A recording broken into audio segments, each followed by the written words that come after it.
Welcome, everyone. I'm Eve Gracie. And I'm Victoria Gracie, and this is Women Empowered Live, where we gather weekly to discuss tools and strategies to empower us through life's greatest challenges. And this week, we're going to be covering the most common and we may say dangerous self-defense myths that we believe need to be debunked. And how do we know what these myths are? How do we know they're the most common ones? Well, obviously, because we're self-defense instructors. So people come to us with these questions or these assumptions or these myths, but also because we ourselves have believed them at one point in our life. We thought this. We had preconceived ideas of what it meant to be able to defend yourself and what it meant to stay safe on a regular basis. And we thought these because we were told these. There was a societal idea that maybe we indoctrinated into ourselves or subscribed to at some point. And we're just here to show, hey, we kind of know some information we didn't even know we knew. Like, we didn't know this. And we want to share with you because now that we know, it changes the game. And there really are just so many misconceptions about self-defense that I think are doing way more harm than, well, obviously than good. But I think these myths and these misconceptions are a big reason why, people aren't fully kind of embodying the self-defense mindset, which we talk a lot about in Women Empowered Live, but also why they may never embark on the self-defense journey because of these myths. So we're going to go through them one by one. And we are going to start with the most common myth, which is just that all it takes is a swift kick to the groin and all problems are solved. Okay. Literally, this is something that I was taught as a little girl. Just kick the boys in the groin and you're fine. Just punch them in the groin. Kick them in the balls and we're out. Okay. Now, let's be clear. That is the most vulnerable point in a man's body, we'll say, right? We can absolutely recognize that. Can this be effective? Absolutely. Absolutely, kicking them where it counts can be effective and has been effective in many situations. However, we have to think that if that is literally the only answer, right? If it's simplified down to kick them in the balls and run, the numbers of the statistics surrounding, violence against women and committed by men would not be what they are today, right? If that's all it took. If all it took was learning how to do it effectively, and that was the answer, we wouldn't be teaching what we're teaching. It would have been it actually would be great if that was the answer. That's what I was going to say.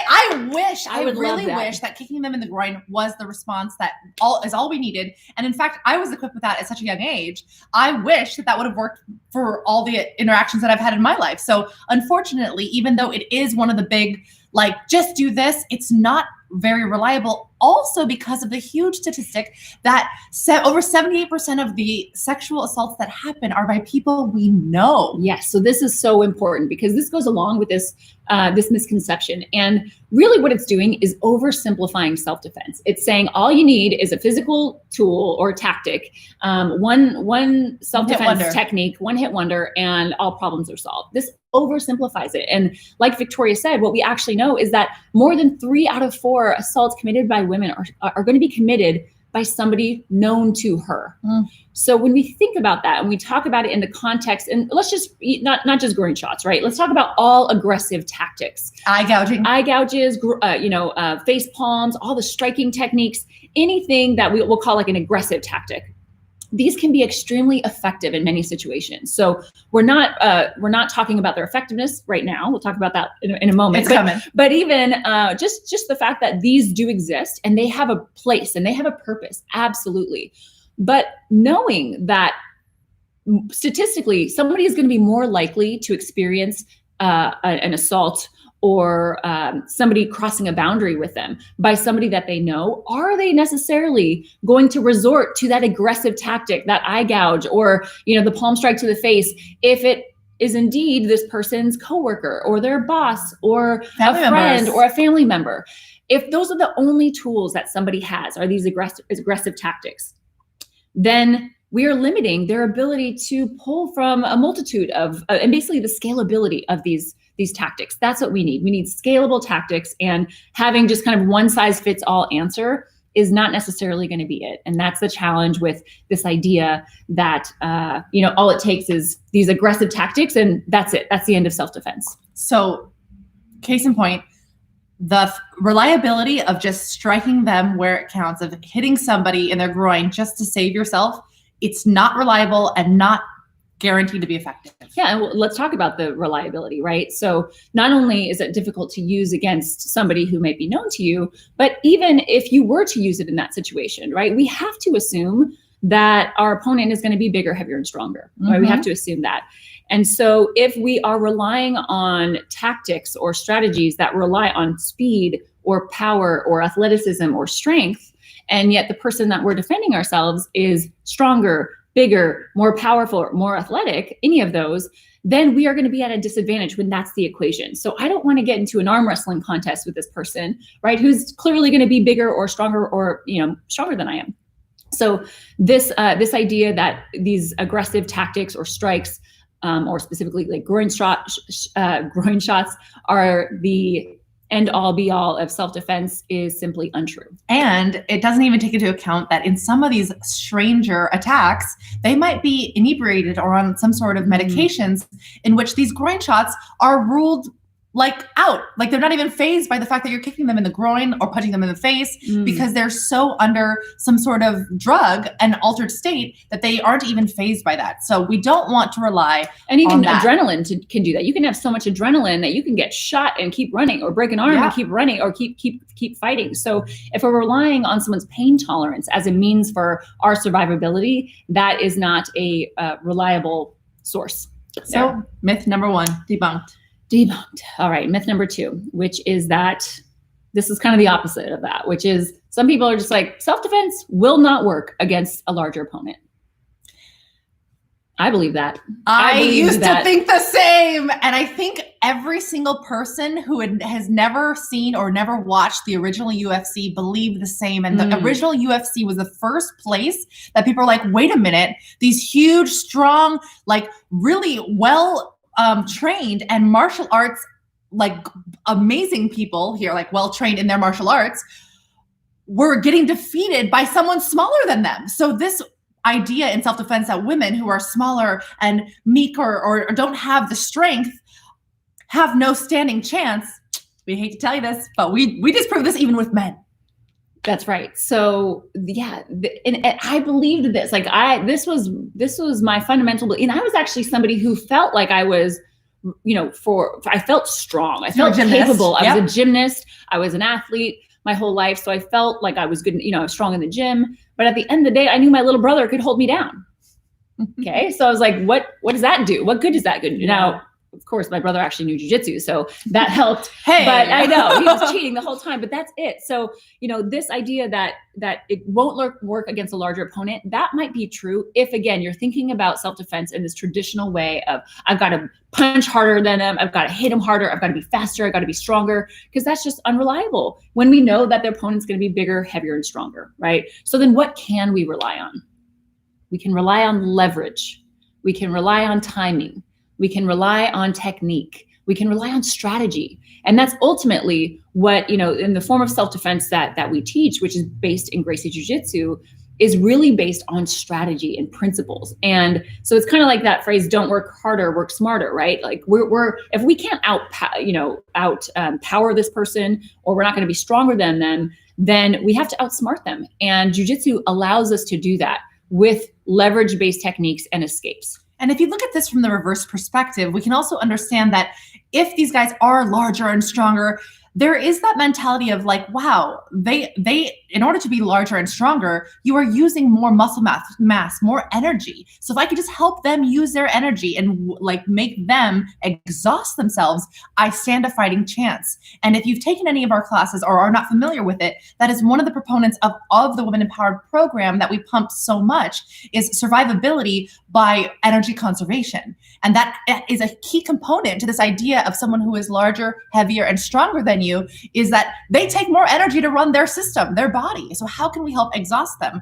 Again, that's something, if you check out our classes, you'll find that we teach you how to utilize this tool. That's right. So these principles are more important, understanding that there are principles out there that allow us to defend ourselves against larger opponents that don't rely on us becoming stronger or faster, right? or more athletic. They really rely on us embodying these principles and these techniques, principles of energy conservation, principles of distance management, which we've talked about a lot in Women Empowered Live, and we'll preach all day long in Women Empowered. But understanding these principles, that is how you are essentially going to be able to defend yourself against a larger opponent. So yes, it is possible. Great. So another myth is that you have to be strong, tough, and athletic to learn how to defend yourself. And I think this is the reason why a lot of women actually don't seek learning self-defense, because one of two reasons. They may say, well, I'm not very tough, or I'm a lover, not a fighter. I'm a lover, not a fighter. And this is actually probably one of the most common ones, is like, I don't really do that fight stuff, or, they feel like it's not for them. They feel like you have to have a certain kind of energy about you, or a certain, background.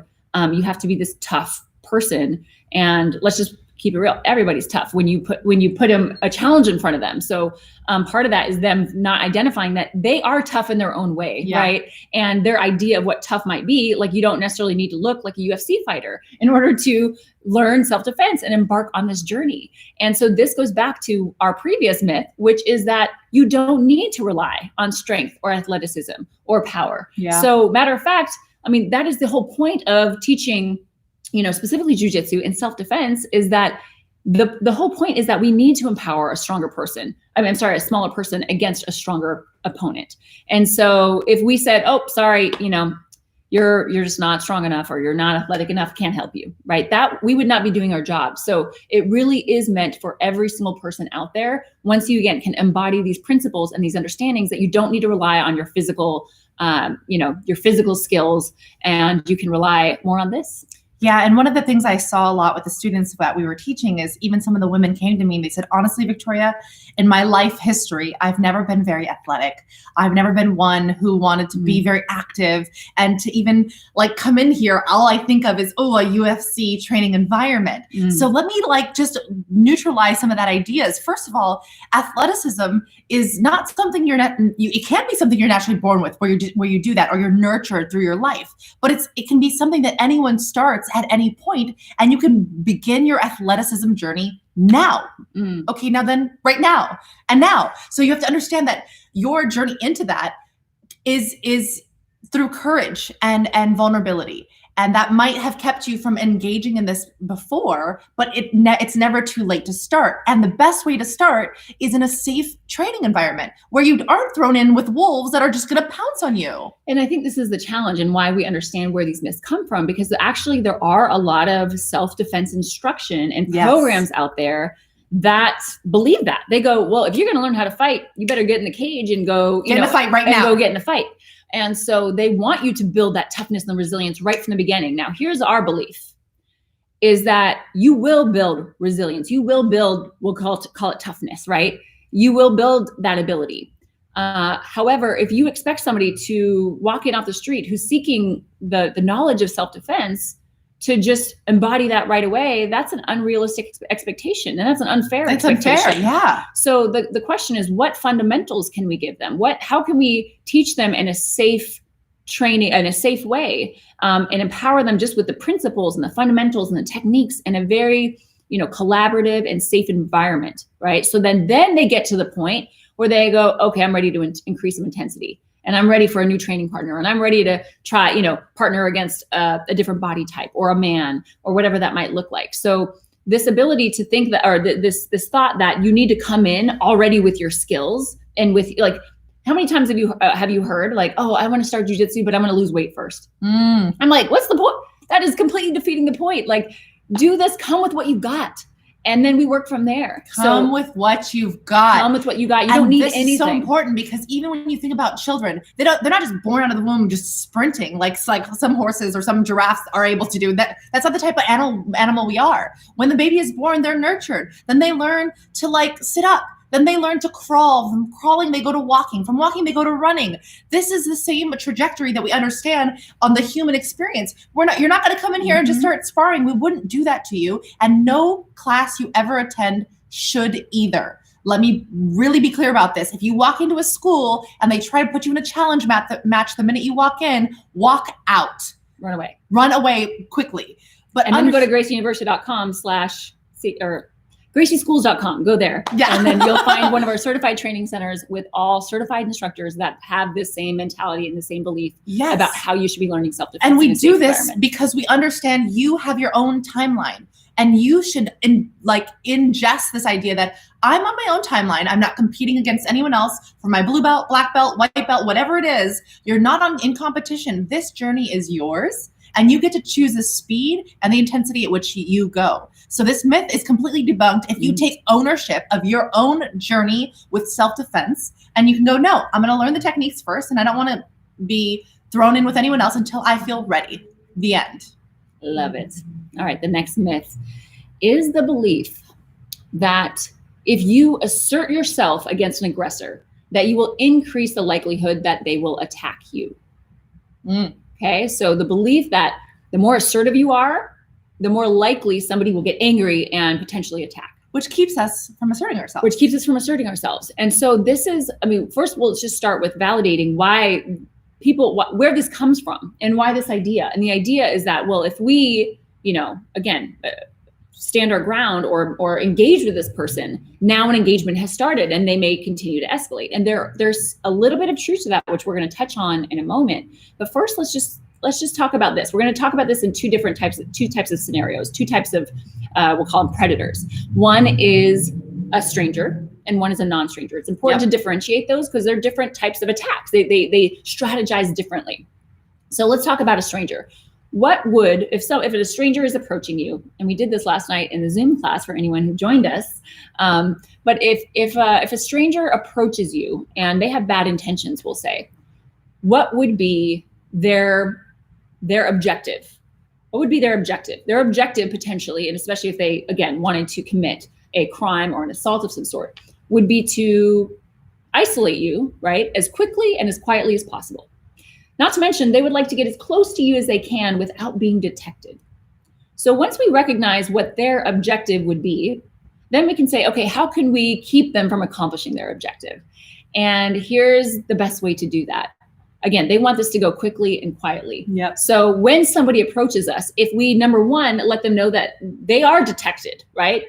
That we see them on our radar. So making eye contact, having a strong body posture, creating distance, and maybe asserting yourself verbally and asking them to not come any closer or telling them to step back. And by asserting yourself, now they recognize two things. Number one, this is not going to be as easy as they hoped it would be. That it's going to be harder to get a hold of this person. But number two, now this person, by asserting themselves, is potentially drawing attention to the scene, which is also something that they don't want in order to accomplish their objective. So studies have shown that when we can assert ourselves and when we can address somebody and look them in the eye, that our likelihood of survival and the likelihood of them fleeing the scene goes way up. So we do want to embody the belief that we can assert ourselves, and then that is an actual tool for self-defense. Now, I do want to address the idea of a non-stranger.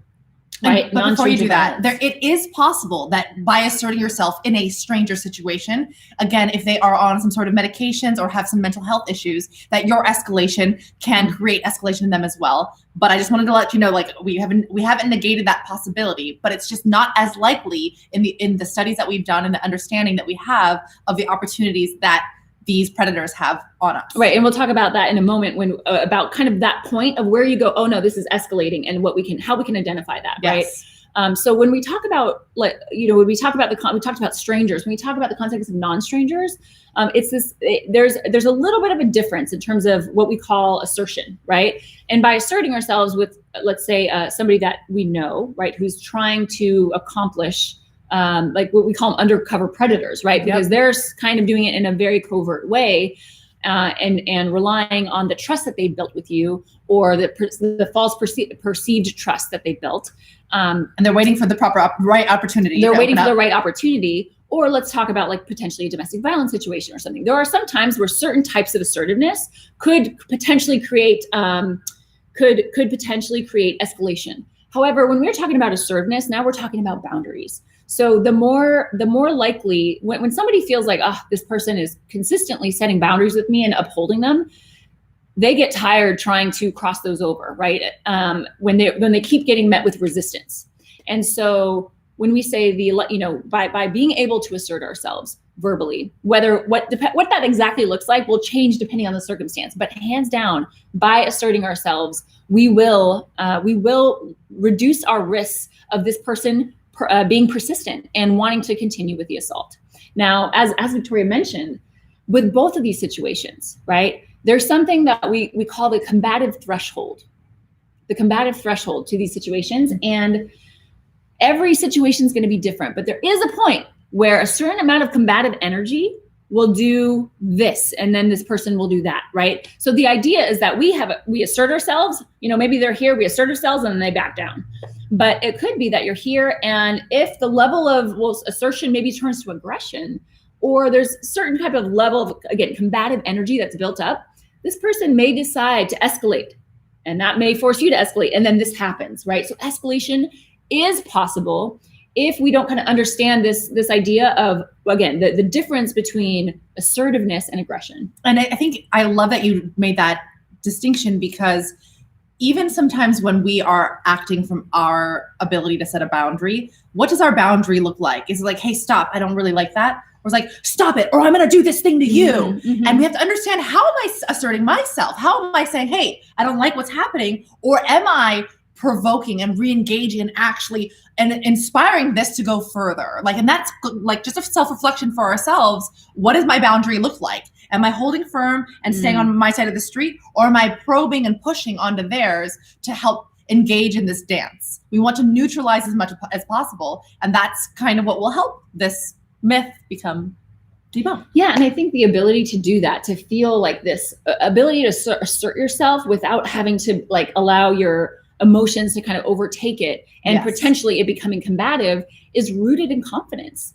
And so our ability to do that, our ability to basically say, excuse me, sir, stop right there. Yeah. Right. That wasn't what's your problem? I want to it wasn't that encouragement to fight. It was a very clear boundary where your hands are up and you're moving, but your ability to do that will be rooted in your confidence of either both physically what you can do to defend yourself and other forms of confidence that we talked about a couple weeks ago. What I love about what she just demonstrated, even in her hand gestures, that you may not even realize is subtly happening. Sometimes when you get into these arguments, whether they're people you know, non-strangers, or there's someone you don't know, and you're like, hey, don't talk to me that way. Look at my fists. That tells you that my verbal is matching my physical sometimes. And you may not even realize you're becoming an aggressor in the situation with them and therefore escalating, or whether you're holding, hey, listen, don't do that. That there's such a difference in our physicality that can help us recognize, oh, what is my messaging coming across as? And one way to do that is to look at how our physicality expresses what we're trying to say as well. And that was so good that she did that, because the fist versus the hands, it's a huge different message when someone's receiving this. Totally. So this idea of getting behind the belief that, yes, asserting yourself can help reduce your risks of a potential assault or an attack, just by learning how to own our voice and set our boundaries with others. Great. So the next one we have here is, all you need to know is how to physically defend yourself. That's the myth. That's it. That's all you need to know. That's just it. Physically defend yourself, know how to beat somebody up, and we're good. Wrong. And that's wrong. I'm sorry. Okay, and this is coming from two people who teach the physical self-defense. So it's wrong. So yeah, we'd love to be able to sell you this is all you need, guys. All you need is the physical self-defense, and you need to learn how to break arms and choke necks and, and escapes, all of that. That is all. It's all super important. It's a huge piece of the pie, but without the rest of the pie, the comprehensive ability to truly defend yourself is just left out. And we know this because as we started to learn, we recognized that there were other pieces in our life that we couldn't necessarily engage physically, or there was no physical needing to engage in this way, but so many other ways that we did need to defend ourselves. Mm-hmm. And I mean, we would go so far as to say that learning all these physical self-defense techniques would actually potentially be useless without understanding the deeper this deeper belief and understanding of self-defense. Yes. Which is, it's not always just going to be some physical altercation. Oftentimes there is psychological manipulation or control, right? Or there's an emotional play or emotional abuse involved. And so if we are not primed to both identify and learn tools of how to defend against these things, then all of that physical self-defense just went out the window, because there wasn't even opportunity to employ those or to use those, because it didn't look like what you thought it would look like, which is the person comes out of the parking lot and starts coming at you and yelling at you. And it didn't look like that. It looked like something else. And so if we think that these all self-defense altercations are going to be physical altercations, we are doing a disservice to both ourselves and to our community. Not only that, you may continue to re-engage in these physical altercations if you don't have the self-defense of the emotional and the psychological that understands you keep putting yourself back in that physical possibility with the same person or in certain situations, because of our inability to see the other parts of the pie that are so important. So what are the other parts of the pie, right? It comes down to building other tools besides our physical self-defense, the ability to, make distance, or like I said, break arms, choke necks, all of that fun stuff.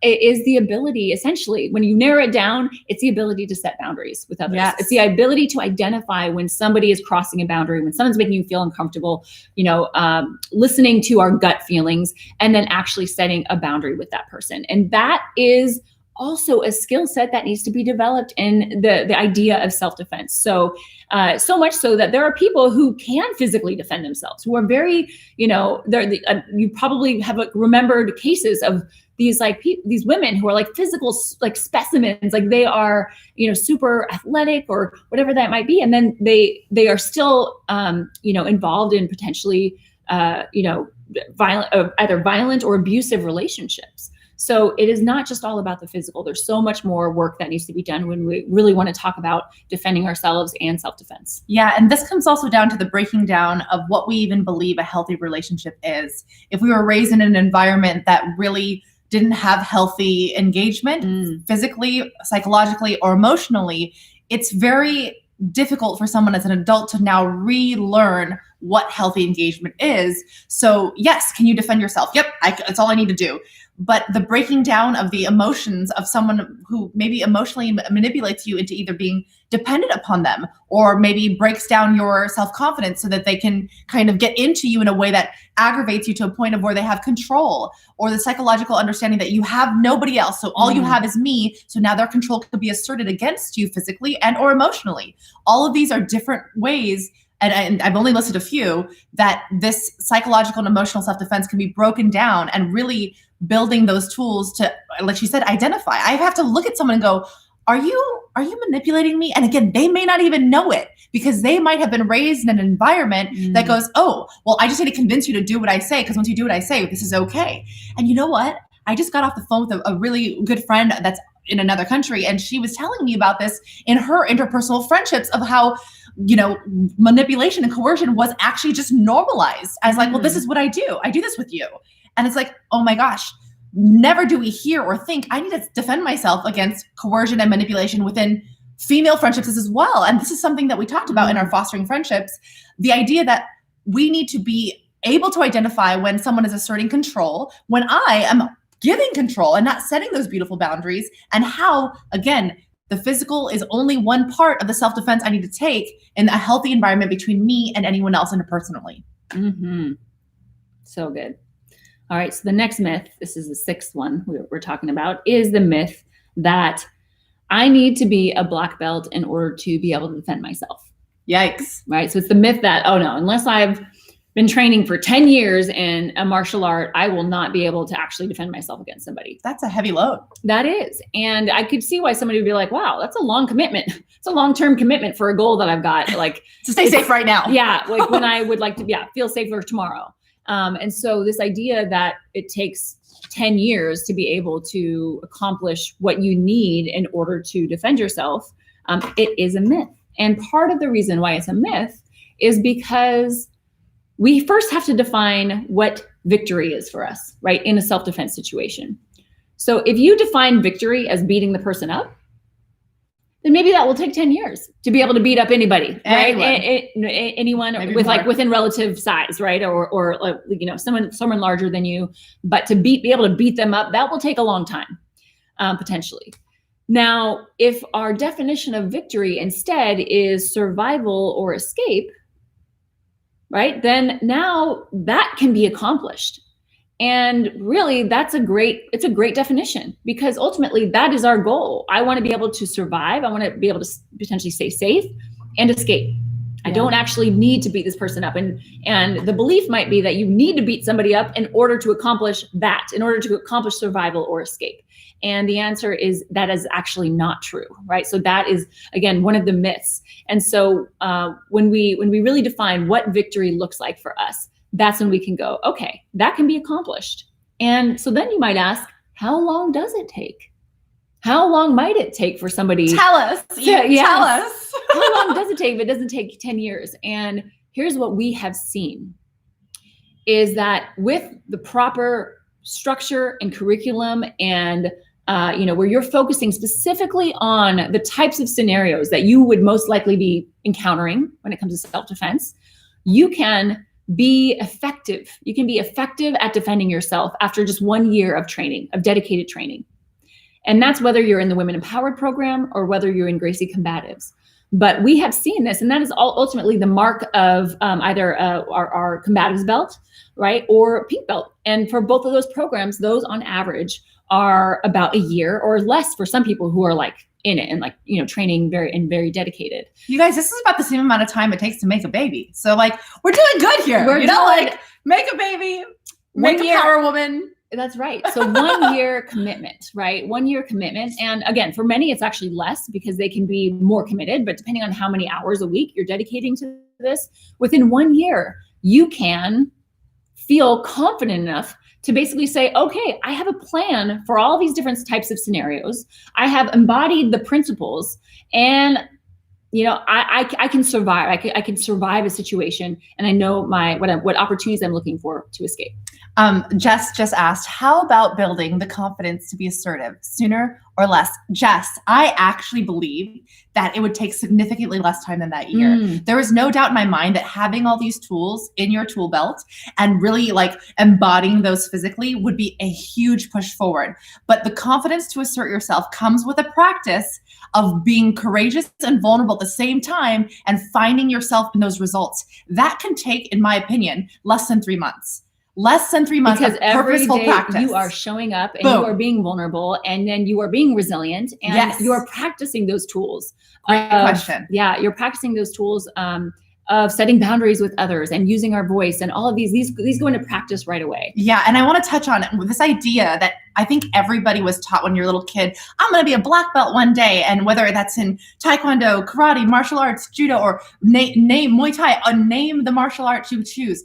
I'm going to give you some understanding right here. You can be a black belt, a high-level practitioner, trained hours and hours in any martial art, and still not have been exposed to the necessary techniques to defend yourself against a sexual assault situation. Now, this can blow your mind for a minute, okay? That means you can hold a black belt in multiple martial arts and still never know what to do if some person is trying to sexually assault you. This is why we believe it's so important to diversify your understanding of what self-defense means and the tools and techniques you are equipping yourself with for the actual scenarios you fear. This might just begin with you writing down, what am I most scared of? What are the 5 attacks or situations I fear the most? Now I only want techniques for those first. And then you can go, okay, what are the next 10 things, situations, or whatever? Then I go backwards. Work backwards from what you deeply fear so that you can have a full comprehensive understanding that your satiated fears are met. Or insatiable fears, really. But once those are done, then you can start expanding into, okay, now bring on all the martial arts, all the fun, all the acrobats, all the show, or all the techniques, because what I fear has been like explored. And really thinking about, again, what your objective is, right? Because some of these martial arts are for other purposes. Like some people will say, like I've embarked on other martial arts for other reasons, for fitness, for fun, for challenge. And that's all great. But then the core question is, if you are looking for actual self-defense and the ability to say, wow, this exact scenario, I have been already contemplated and I know what to do in this type of situation. If you are looking for that, then you want to make sure that the martial art that you are going into offers that, right? And that's kind of what Victoria's saying. What are the scenarios that are most concerning to you that you have thought about or that have been in your nightmares or that you've experienced or that you want answers to? Correct. Because I'll tell you what, I love kickboxing and I think it's a really fun thing. Like super fun. I get such a great workout from it, but it never addresses how to handle a situation if I'm being sexually assaulted. It just doesn't. True.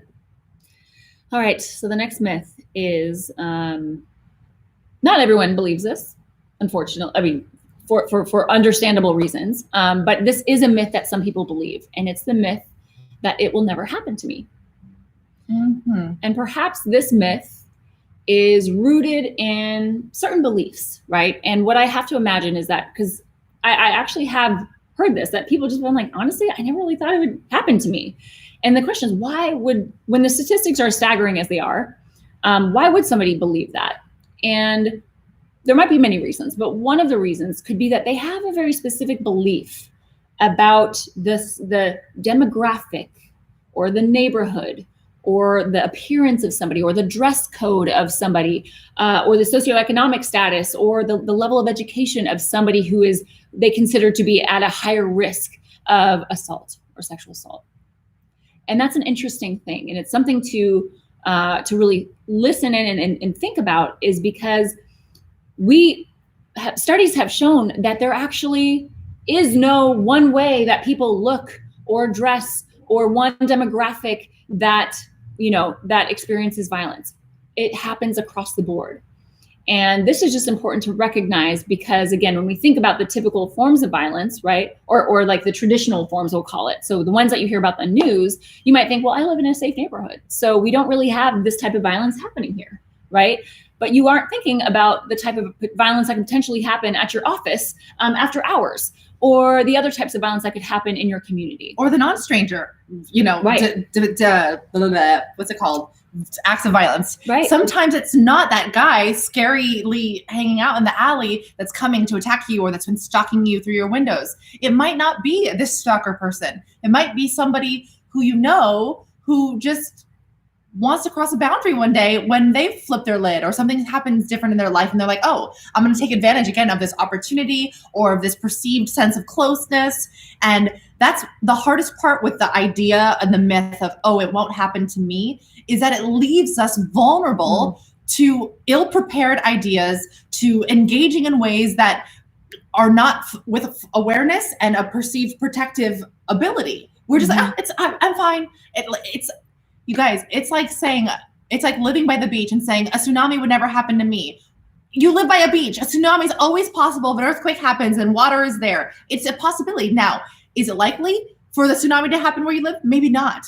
But to pretend that it can't or it won't is a little bit naive. It's just naive, and that's not bad. Yeah, and I think it also is one of the reasons why this might be a belief is because of that, where they actually have this idea of like, oh, well, because I don't dress a certain way or I don't engage in certain activities or whatever, that I'm less likely, right? And again, studies simply show that that's just not true. There's no truth to that. But the other thing is sometimes it's just denial, and it's an easier one. It's an easier thing to say, you know what? I'm sure I'll be fine. And it helps you sleep at night. It helps you sleep at night. It's a much easier answer, I'll tell you that. And I wish it were true. And I hope it's true for anyone who believes that. It's just a challenging one because, like Victoria said, when we are fully, unaware of the risks out there, then we will just not be prepared for if a situation or if a threat presents itself in front of us. And that's all. It's just a matter of preparation and not paranoia or not walking around thinking that at any moment, something bad's going to happen, because who wants to live life like that? And some people also believe it won't happen to them because they're in what I call layers of safety, whether, oh, well, my husband's a black belt, so I'm safe. Or my dad, is always around. I feel protected because I have a father who's strong and he's got a gun and I'm all good. Or my brother hangs out with me. I grew up with a brother who would always say, I'm willing to fight for you. And I knew he would. But I also knew that he wasn't there all the time. So I had to learn to fight for myself. And I wasn't exposed to jiu-jitsu early on. So I had to learn all of those quick techniques that can exacerbate or escalate the situation. But having these perceived layers of protection only go so far. They really only until they're there, and then they're not. And I'll tell you what, in non-stranger situations, they are particularly looking for when you are isolated by yourself, when you don't have that protective layer, or, and this is an even more insidious way, is they'll get close to the brother, the dad, the person. They'll gain trust from them. So they'll be like, yeah, he would never do that. In fact, you stay with my daughter and protect her. And little do you know that sometimes these are the times and these are the people who take advantage of the perceived closeness or legitimate closeness to the family to then take advantage of the situation. Yeah, and I think it's also important to think about why these crimes, I mean, to even say why is it's crazy to even use that word, but what's the motivation behind these crimes that are committed? And if we think of them as this kind of like an inability to control their sexual urges, that's why these crimes are committed, then that's also doing a huge disservice to us and our safety. Because what we have to recognize is these are crimes of power and control. Yeah. And they are less about the person specifically and their specifics of what they were wearing or where they or you know, what they looked like even. There's a lot of perceptions of like, oh, if somebody who's perceived as more attractive is more likely to be targeted. And that is not what they're looking for. They're looking for an opportunity to carry this out. They're looking for control. They're looking for power in that situation. So if they see the opportunity to do this, then they will act. So it's more about the opportunities presented than it is about the specifics of the target or the survivor. I want to say one last thing before we move to the last one. This idea of it won't happen to me.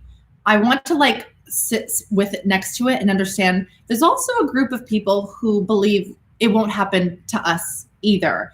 And I call this, you know, the almost like the ignorant male friends. And they're the guys who are like, that doesn't happen in real life, does it? And you're like, wait, I'm sorry, what? And I realized this with a few of my female friends who they hear about these grandiose stories and they also ask like, well, what was she wearing? What was she doing? Well, that totally makes sense. Did she fight him off? Yeah. Right. And then they go, wait. And my girlfriends literally turn to them and go, actually, that's happened to me. And they're like, what? What do you mean? And they get their minds blown that someone they know has been sexually assaulted. Someone that they know very well has had their boundaries crossed into an inappropriate manner. And these guys are like, but it couldn't happen to you or to anyone I know. And they're almost in denial as much as sometimes we are that it won't happen to us, that they are like, well, it can't happen to my daughter. It won't happen to my daughter because I raised her well in a good community with trusted people. So this idea of it won't happen to me can really slide sideways to the other people around us saying it won't happen to us. And that collective thinking can be like almost indoctrinated into you. Like, well, if it can't happen to us, then that means it can't happen to me. So it's very important that you also be aware of what people around you are thinking so that you can understand the cultural indoctrination of your own thoughts of why you won't believe it won't happen to you. And it's because your dad believed it couldn't happen to not my family. You know what I mean? Like my family won't do it. Like my dad was that way. Not with me. Well, not with me, Victoria. And I'm like, wait, I live my own life. I'm not around you 24/7. It's not an impossibility. So we have to recognize again where it came in from and how we can like debunk that myth. And now for the last myth. And this is a hard one to hear, but it's the most important. Is the myth that we can prevent being sexually assaulted. Let that live. Let that live there for a second. That I can prevent being sexually assaulted by somebody. So clarify already. Let's just clarify. Yes. So the only person who can prevent a sexual assault is the predator. Just one. Just There's him. only one person. That's the only person who can prevent an assault from occurring. Is the assailant. That's it. Now, what can we do? We can educate ourselves, right? We can be more aware of their strategies and their tactics so that we can reduce our risks. And that's really what self-defense is about. It's about reducing our risks, being more aware of, the potential threats around us and having a plan for when those come. Okay, so we're able to reduce our risks by learning these principles, by learning self-defense, but we cannot prevent it from happening to us. And we are saying this as people who believe fully in the program. I wish I could tell you that. This will never, as long as you learn women empowered, this will never happen to anyone. That's just simply not true, right? And this ultimately means that we have to leave the responsibility of safety, not in us, but in our community, which means what? Raising boys who are respectful, who understand consent, who are believe in empathy, and raising a community of our youth that understand these ideas so that less violence occurs. That is our only responsibility. And this is a difficult thing to hear for a lot of people, because that might mean we have to really empower our men, boys, in a very different way than we are right now. Because I'll tell you what, the toxic masculinity that we put on them, on who we think they need to be, may be a contributing factor to the of what they think they need to be, that wants the power and control in some way, shape, or form. If they can't get it elsewhere, fine, then by getting it through a woman, by getting it through the power and control of the sexual assault, of the rape. And let me tell you something, if you say, well, a man can't control himself, he's got sexual urges, that is one of the most disempowering statements you can say about a human being. The fact that he cannot control himself. You are now saying to him, you can't control yourself. My dog can control himself. When I put food right on the table, I say, Shoki, sit. And he sits and he doesn't eat it. So if my dog can control himself, guess what? A man can all control himself. People can control themselves. Yes. Now, is it difficult for someone who wasn't practiced in this? Yes. And this lies back to the responsibility. We have a responsibility as a community to not only hold people accountable for what they do that hurts others, and that means putting people on trial and convicting them of crimes that they absolutely committed, but also recognizing that in the nurturing stage, we can invoke like our ability to say, that's not okay. I won't let you touch her that way. I don't care if that's your toy. Pushing her or touching her in any way that way is not okay. Drawing those boundaries sooner, teaching them about, like she said, consent. Consent is something that we bypass and bulldoze over children because of like the traditional ideas that, oh, well, you need to hug your grandfather and your grandmother because they need love. So let's bypass your needs and impose someone else's. That is a belief that perpetuates non-consent. And if we're going to do that in the small things, they're going to take those ideas and imprint it on the big things. Yeah. And imagine if we start teaching kids about consent when it comes to sex. Like nothing else. We never talk about consent ever in our lives. And then all of a sudden when they're of age, then we start talking about this idea of consent. We can start teaching that at a much younger age. And that begins with like what I will tell Hayden is that, and I model it for him. So if I'm tickling him and he says, stop, I go, okay, we're done. Right. So he has control over his body and he knows my body, my choice, and not when it comes to going to bed, but other things. And so like there are ways to teach all of our children about consent, and not only what they believe to be like, no, I have the right to my own body, but also I have the responsibility to respect the bodies of others. And people have always asked me like, don't you want a girl so you can teach her to like, kick butt and, do women empowered and all of that. First of all, she's got 2 nieces. I got 2 nieces. I got 3 nieces. I'm good. But I feel like my bigger responsibility is not to raise more ass kicking women. We got a lot of those out here, right? We got them covered. My job is to raise 2 boys that can help, contribute to a better society and to make women feel safer. That is my job. And that is one I take very seriously. And I also think that it's a contributing factor to understand that men need a healthy outlet, to understand why they're feeling uncontrolled within themselves, or why they feel the need to have power and exert themselves over other people. And this is so important, but we need to destigmatize therapy. The idea that so many men that I know are like, yeah, I'm not going to therapy. That's for crazy people. That's for loony people.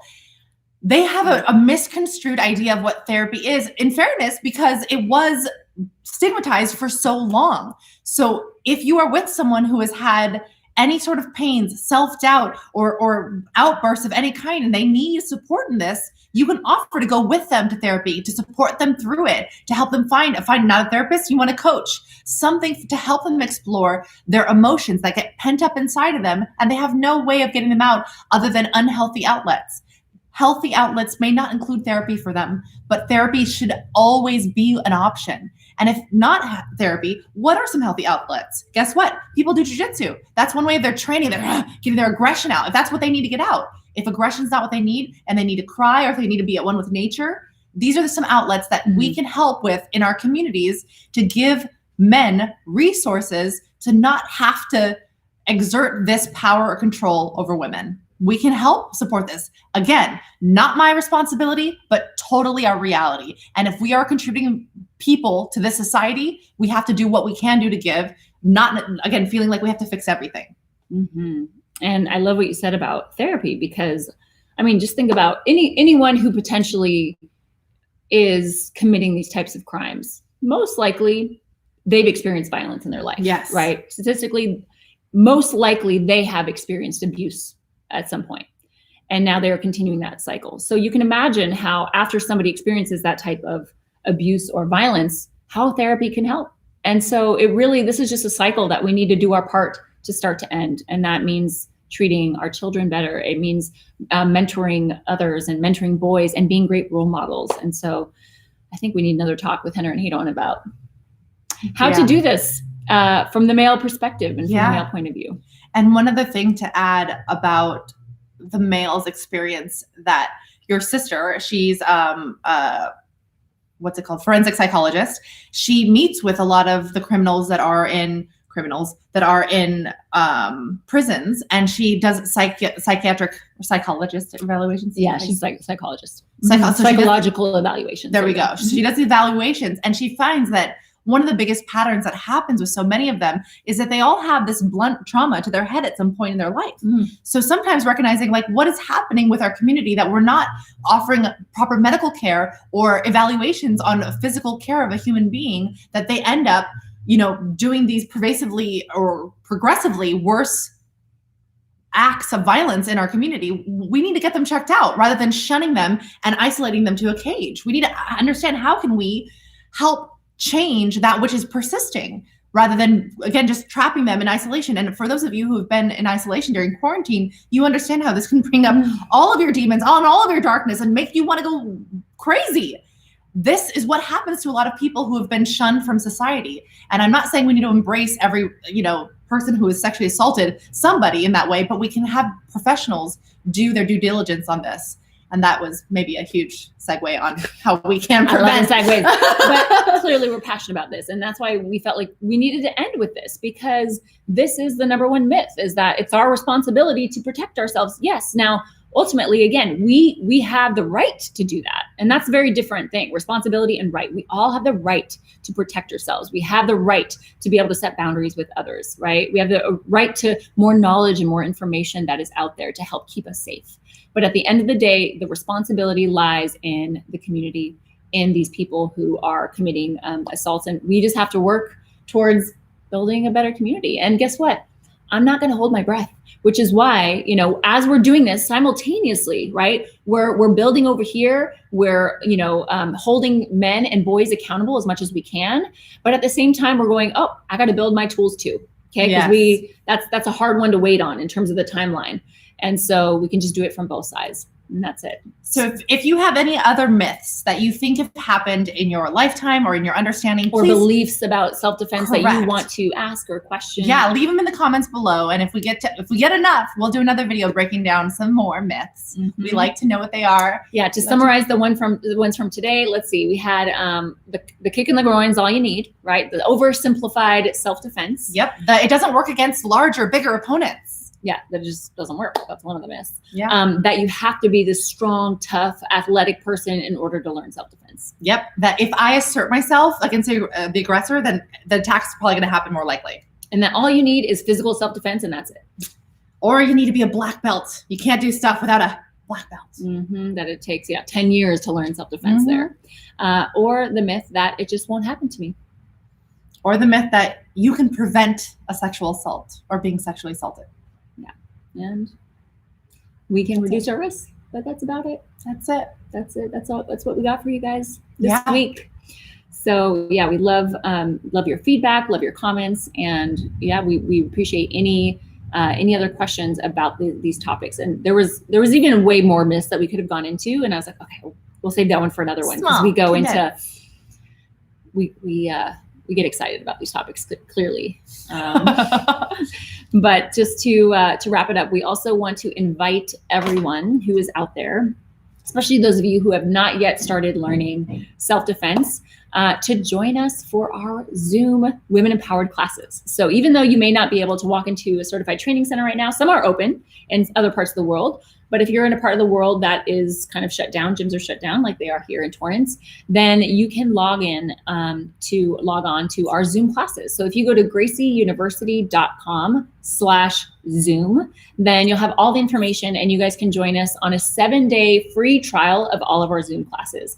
And that's Women Empowered twice a week. It's Gracie Combatives. These are beginner-friendly programs.